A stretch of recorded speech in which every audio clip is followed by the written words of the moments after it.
Ladies and gentlemen, boys and girls, attention please! ফিজা Wasim express YouTube নামক প্ল্যাটফর্মে এসে গেছে। হাই, আমি ফিজা, এই ট্রেনের পাইলট।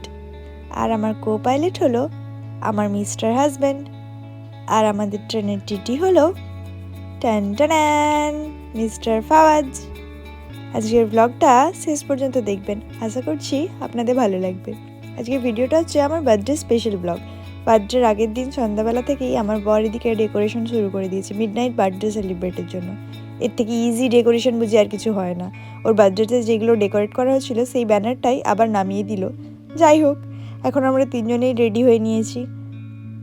এদিকে আমার বর খুব সুন্দর আয়োজন করেছিল, একটা মিষ্টি কেক এনেছিল আর অনেক কিছু গিফট এনেছিল। এদিকে আমার বার্থডে গার্ল শ্যাশেও পরিয়ে দিয়েছে। আর এখন হবে কেক কাটিং। আগের বছর আমার পুচকুটা ভীষণ ছোট ছিল, তাই ও কিছুই বুঝতে পারেনি।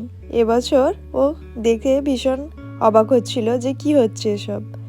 ওকে নিয়ে কাটানো এটা আমার সেকেন্ড বার্থডে। ওর সাথে এই সময়গুলোই স্মৃতি হিসাবে থেকে যাবে। ও বিষয়গুলোকে খুব অবজার্ভ করছিল আর খুব খুশিও হয়েছিল। এই যে কেকটা খুব মিষ্টি দেখতে ছিল, আর এইগুলো আমাকে গিফট দিয়েছিল, যেগুলোর মধ্যে এত কিছু চিপস, চকলেট, আইসক্রিম নয়, কোল্ড ড্রিঙ্কস ছিল, যেগুলো পেয়ে আমি ভীষণ খুশি হয়েছি। আর এই যে এই হারটাও গিফট দিয়েছে, আর একটা ফোন কভার, আর দিয়েছে এই ড্রেসটা, যেগুলো পেয়ে আমি ভীষণ খুশি হয়ে গেছি। আর এদিকে আমার পুচকুটা খাচ্ছে কেকের উপরে থাকা চকলেটটা, আর আমি ফোনেতে কভারটাও লাগিয়ে নিয়েছি, যেটা লাগিয়ে ফোনটাকে খুব সুন্দর লাগছিল। আর রাত 12টায় আমাকে যারা উইশ করেছিল তারা হচ্ছে আমার কাছে খুব স্পেশাল। একজন আমার সিনিয়র আর একজন আমার জুনিয়র, আর একজন তো হচ্ছে আমার মিস্টার হাজব্যান্ড, যে কি না সব সময় আমার সাথে থাকে, আমার দিনটাকে খুব স্পেশাল করে তোলে। Thank you mister husband. সকালবেলায় উঠে রুটি আর চিকেন খেয়ে পুচকুটাকে ওইদিকে খাইয়ে দিলাম। তারপর দেখছি বার্থডে স্পেশাল এখানে গিফট এসে গেছে। যাই হোক, শুধু ওই গিফটটা নয়, আরও একটা সুন্দর গিফট পেয়েছি। এই যে এই 3 পিস ড্রেসটা, যেটা আমাকে দিয়েছে প্রিন্স। Thank you Prince. তারপর আমরা রেডি হয়ে নিচ্ছি। আজকে আমরা যাব লাঞ্চ ডেটে। এই আগের দিনে পাওয়া ড্রেসটাই পরে এখন আমি রেডি হয়ে নিয়েছি বেরোনোর জন্য। তবে রেডি হলে কি হবে, রেডি হওয়ার পরেও শুরু হয়ে গেছে মাম্মিস ডিউটি। বাচ্চা থাকলে যা হয়, রেডি হওয়ার পর আমার ছেলের দিকে পেয়ে গেছে পটি। যাই হোক, ওকে পটি করিয়ে এখন ফাইনালি আমরা তিনজন রেডি হয়েছি আর এখন বেরিয়ে পড়েছি। এদিকে আমরা চলে এসেছি কফি হাউস ক্লাসিক। এখানে ভিতরে কিছুটা ওয়েটিং চলছিল, তাই আমরা বাইরেটা কিছুটা ওয়েট করলাম। তারপর এখন ভিতরে এসে কী খাবো সেটাই অর্ডার করছিলাম, মেনু কার্ড দেখছিলাম। আর মেনু কার্ডে যত ছবি ছিল খাবারের, সেগুলোই আমার ছেলে খাচ্ছিল তুলে তুলে। এখন অর্ডার করে আমরা তিনজন মিলে বসেছিলাম। আমার ছেলেটা এদিকে আমাদের মাঝখানে বসেছিল, খুব শান্ত ছেলের মতো বসেছিল, কিন্তু মোটেই এত শান্ত নয়। তারপর আমাদের স্টার্টার্স চলে এসেছে, ড্রামস অফ হেভেন। আমার স্টার্টার্স খেতে খেতে বাকি খাবারগুলোও চলে এসেছে, ফ্রাইড রাইস, এদিকে বাটার নান, তারপরে ছিল মাঞ্চুরিয়ান, স্যালাড, বাকি সবই খাবার চলে এসেছিলো।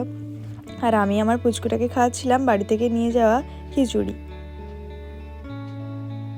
বাচ্চা থাকলে এইগুলো করতেই হয়। তারপর খাওয়া দাওয়া করে এখন আমরা বিল এসে গেছে। এদিকে পুচকুটাও বসে পড়েছে ওর পাপার পাশে। এখন খাওয়া দাওয়া করে বাইরে এসেছি, আর ভিতরে গান চলছিল, তাই আমার পুচকুটা এদিকে নাচানাচি শুরু করে দিয়েছে। খাওয়া দাওয়ার পর আমরা এলাম কফি হাউসের আরেকটা নিউ সিনেমা হল করেছিল, সেটাই দেখতে এসেছিলাম। বেশ সুন্দর করেছে হলটা, দেখতে বাইরে থেকে খুব সুন্দর লাগছিল। আর আমার পুচকুটা গানকে শুনতে পেয়ে ভীষণ এনজয় করছিল, ওইদিকে ডান্স করতে শুরু করে দিয়েছে।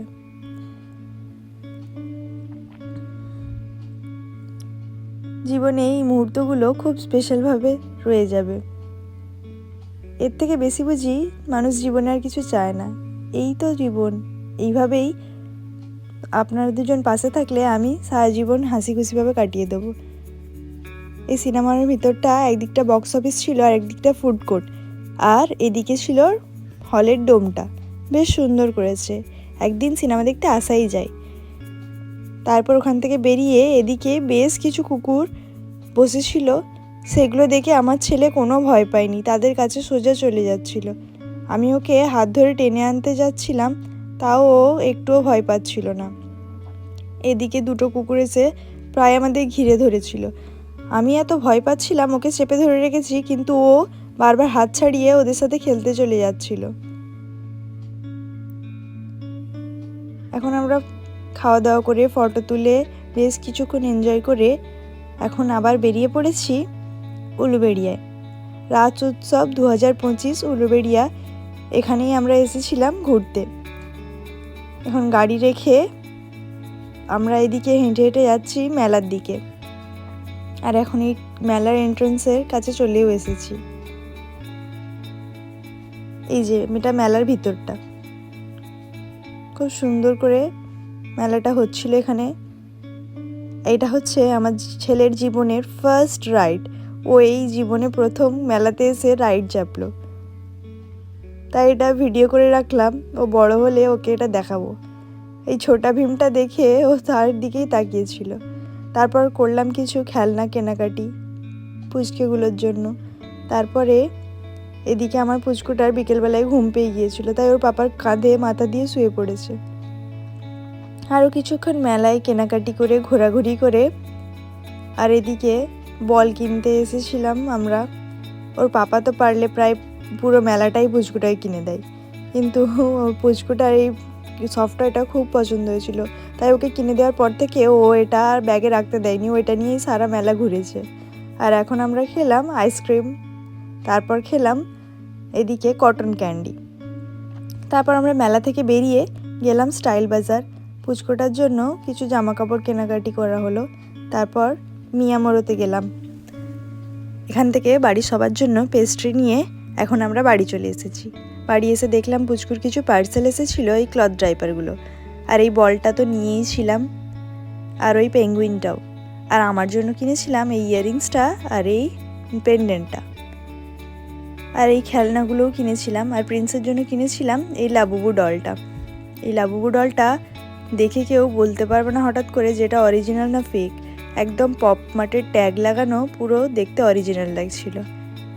তারপর যেই পেস্ট্রিগুলো এনেছিলাম সেইগুলোই খেতে খেতে আজকের ব্লগটা শেষ করলাম। ব্লগটা যদি এতদূর দেখে থাকেন, আশা করছি ব্লগটা আপনাদের ভালো লেগেছে। ব্লগটা ভালো লাগলে একটা লাইক করবেন, কমেন্ট করে জানাবেন আপনাদের কেমন লাগলো। ভিডিওটা শেয়ার করে আমাদের চ্যানেলটা সাবস্ক্রাইব করবেন। ধন্যবাদ।